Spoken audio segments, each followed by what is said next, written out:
దేవుని యందు భయభక్తులు నీకు ఉంటే నీ మీద నీతి సూర్యుడు ఉదయిస్తాడు.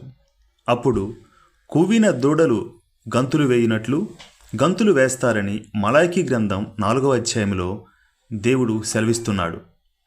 చీకటిలోనూ మరణఛాయలోనూ నీ ఉన్నప్పుడు ఆ నీతి సూర్యుడు నీ మీద ఉదయించాడు.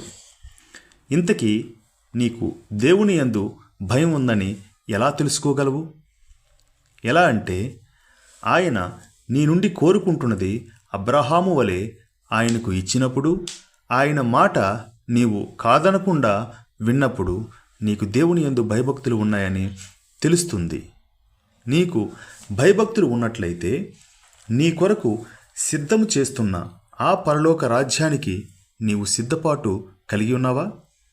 నీతి సూర్యుడు ఉదయించే ఆ రాజ్యంలో జీవజలముల నది, జీవవృక్షములు, గొర్రెపిల్ల సింహాసనము, 12 మిక్కిలి వెలగల రాళ్లతో సిద్ధము చేస్తున్న ఆ పరలోక రాజ్యంలో దేవుడు నిత్యము తన వెలుగుతో ప్రకాశిస్తూ ఉంటాడు.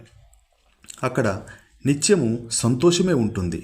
భూలోకములో ఏదైతే ఉంటుందో పరలోకములో అది ఉండదు. అంటే భూలోకములో ఉన్న పాపము పరలోకములో ఉండదు.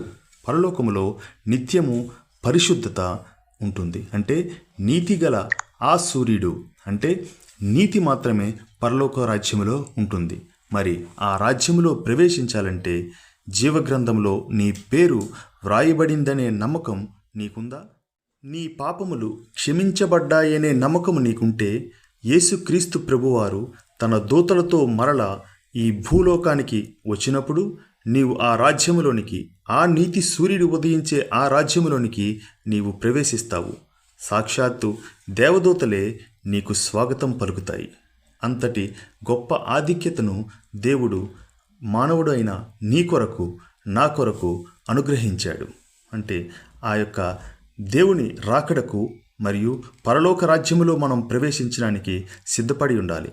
యేసుక్రీస్తు ప్రభువారు త్వరగా వస్తున్నారు. అంటే ఆ నీతి సూర్యుడు. మరి నీవు సిద్ధమేనా? Praise the lord.